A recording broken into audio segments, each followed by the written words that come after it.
What's going on, everybody? This is Steve from Bloom Audio. Today we're going to talk about Odin MKII from Empire Ears. Odin was a huge landmark when it originally released. This flagship IEM, incredible technical performance. For me, I hadn't heard detail separation like that on that level from any IEM ever. And so it's just this incredible experience that it's hard to match. Once you've heard something, sure, you get stuff that's a little bit better here or there, but that original one that gave you that experience, it's hard to get that same feeling again. So Odin MKII, I had a mix of excitement, but also a little bit of fear that it wouldn't deliver on that same level that the original Odin did. Along with that, the next step Empire Ears took was towards kind of the bone conduction quad bridge from the original tri-bridge design of Odin. And along with that, a bigger bass, a little bit of a warmer sound.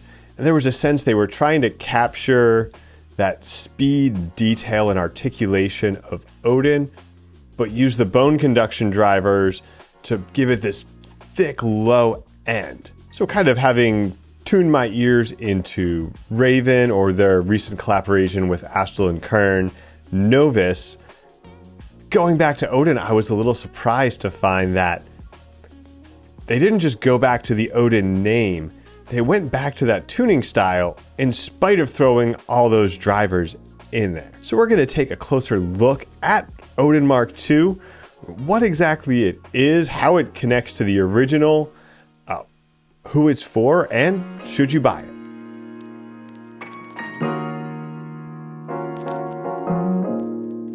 Now, on the technical end, Odin MKII is an 11 driver quad bridge, dual bone conduction drivers, dual Empire Ears W9 plus subwoofers, 2 mid-range balanced armature drivers, 3 high frequency balanced armature drivers, and 2 electrostatic drivers. And these are all in a 10-way crossover, which means essentially every single one of those drivers is getting unique instructions in terms of its range of the frequency spectrum. It has a super low impedance at 2.7 ohm, and the sensitivity is 105 dB. Now, I do want to talk for a second about that crossover tech. Typically, you get a 3-way or a 5-way crossover, bass, mid, lows, or like sub bass, lows, mid, high, ultra high. They don't specify exactly how that crossover is broken up, but a 10-way crossover is pretty crazy. And on top of that, we've been recently talking a lot about timing in the office in terms of these multi-driver type IEMs, and how one of the challenges is getting the timing right so that when a balanced armature and a dynamic driver are both responsible for different parts of the same note, that it sounds cohesive, because the impulse time, the time it takes from receiving the electrical signal to delivering the note, is different with different driver types. So I think that might be one of the most impressive things about Odin MKII on the technical end, is you've got 11 drivers with several different types there. You've got the bone conduction, dynamic, 2 different designs for balanced armatures, and the electrostatic, and it all feels very cohesive and clean and well put together.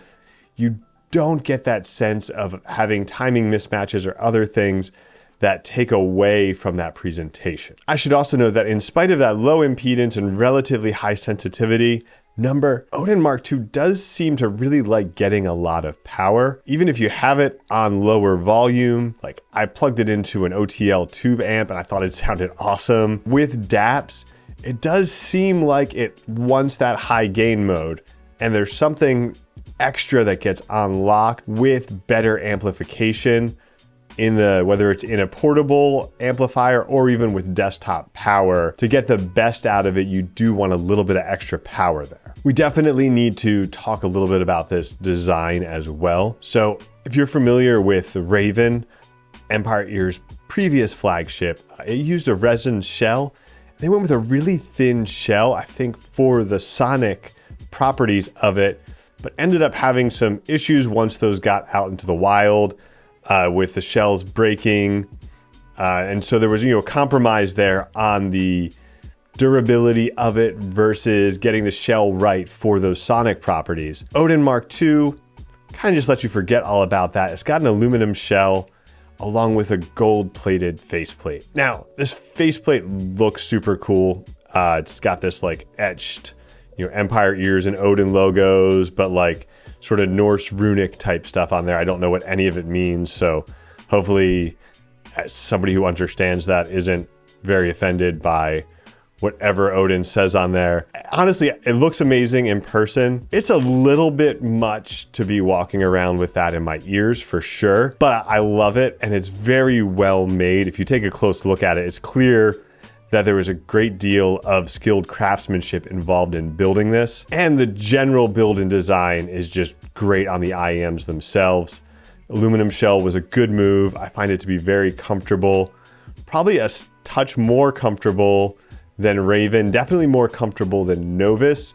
If you recall, one of my issues was that is they had the aluminum shell, but they had all these like angles all over it that really just made it uncomfortable for me long term. Odin MKII has a similar aluminum design, but without all the pointy bumps that hurt my ears.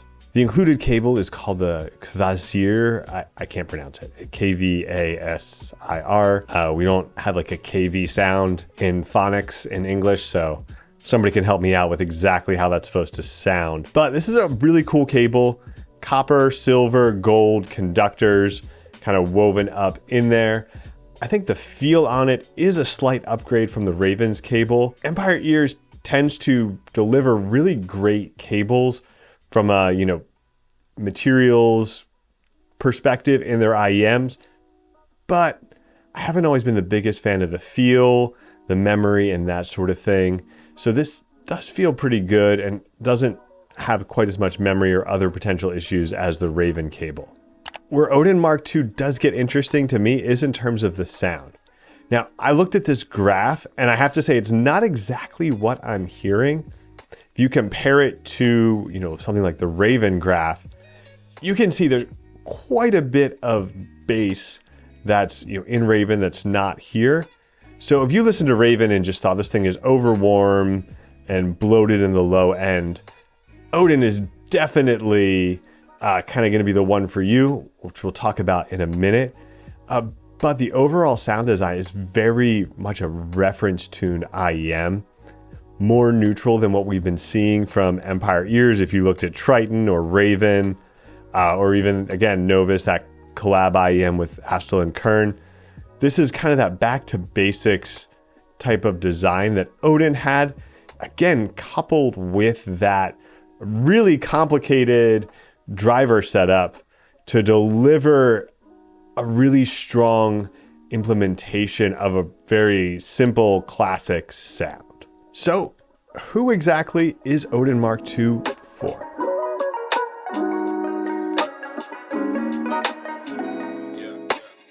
So as I said, this is much more of a reference-tuned IEM than we've been getting from Empire Ears.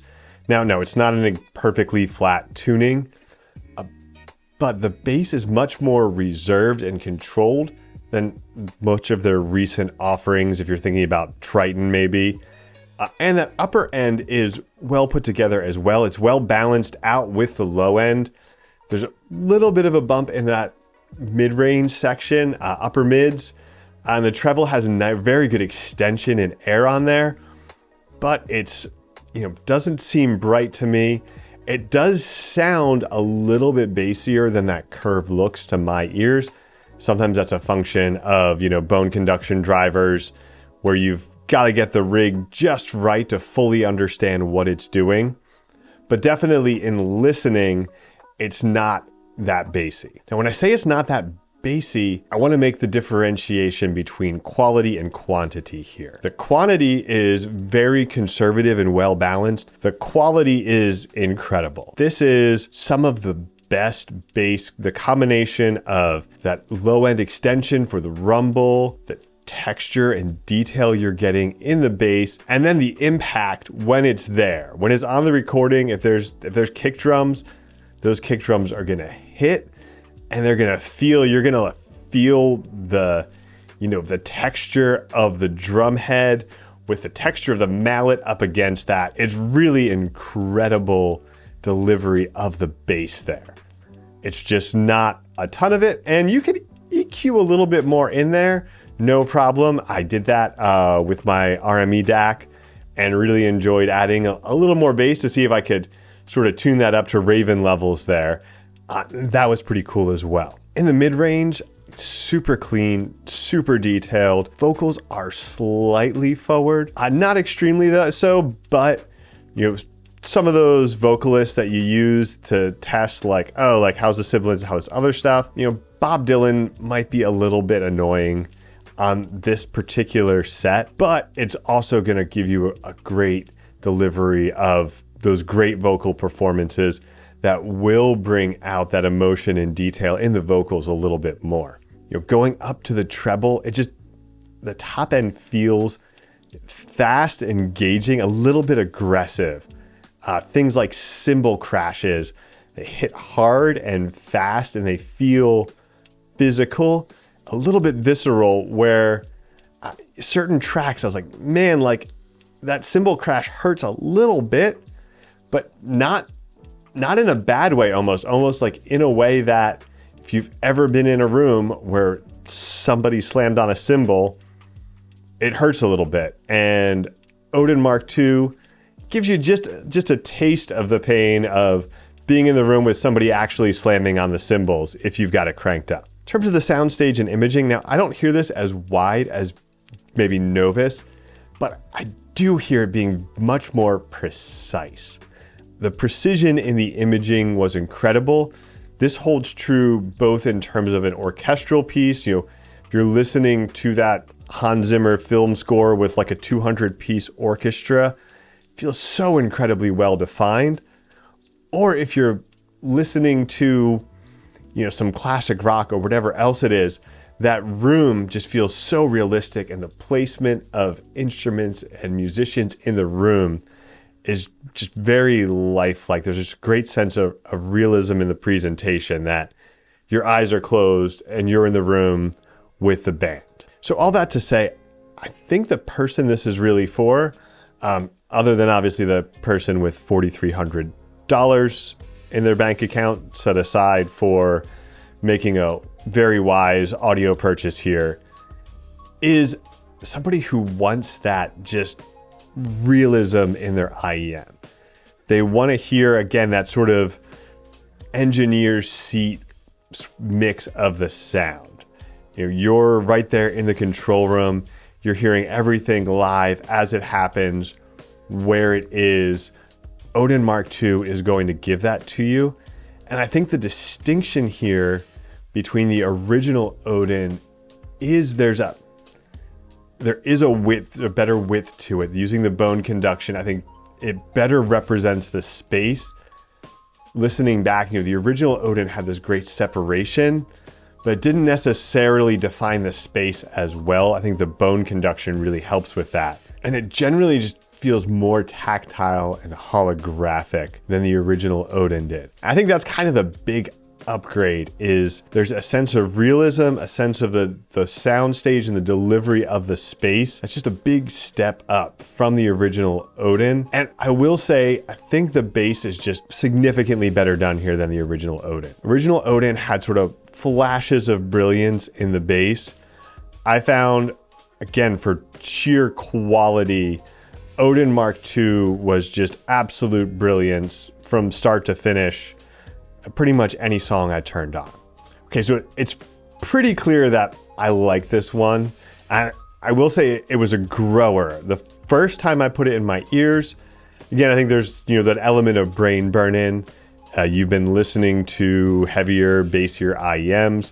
I had the Monarch Mark IV with the rumble switch on, was on my desk and in my ears constantly right before I had Odin MKII. So you get that little bit of brain burn-in that tells you what's right. But the more I listened to Odin MKII, the more I liked it, the more I kind of fell in love with this one. So that leaves us with a question: should you buy it?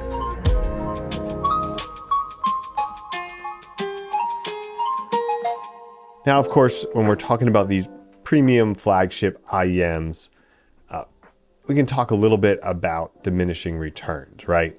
Where if you're just looking for, a fantastic IEM that's going to give you a balanced tuning, all these other characteristics with imaging and soundstage, there is some stuff that gets close that doesn't get all the way up there in the price.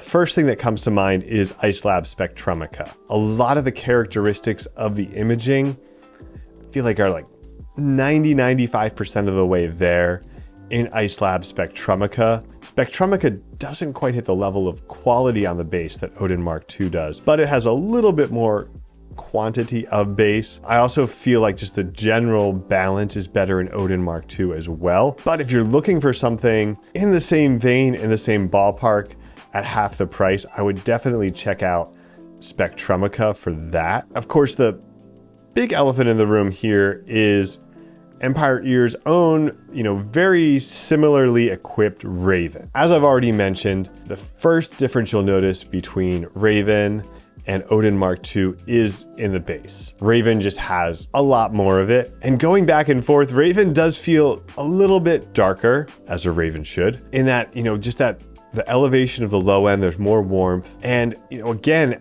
going back and forth, it was kind of hard for me because there were elements of that bass texture and quality that I was missing. Odin MKII gives you that, while Raven gives you just harder hitting, bigger rumble than Odin does. So there's a lot of back and forth there, and it's really going to be either up to preference or up to having, multiple tools there for different sorts of music. Odin, to me, had the clear edge with anything more complex. Again, like the film score sort of things, classical music. If you want to listen to Holt's The Planets, I say take Odin every single time.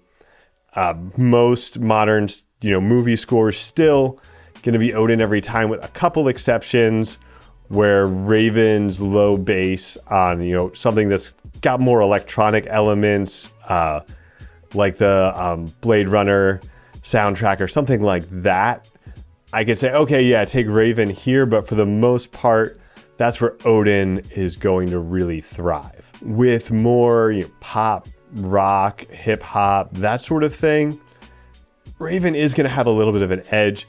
The simpler compositions and musical layouts, you don't need quite as much of the technical excellence that Odin is capable of, and you might appreciate that a little bit more with the warmth and bigger bass that Raven is delivering, especially with hip hop.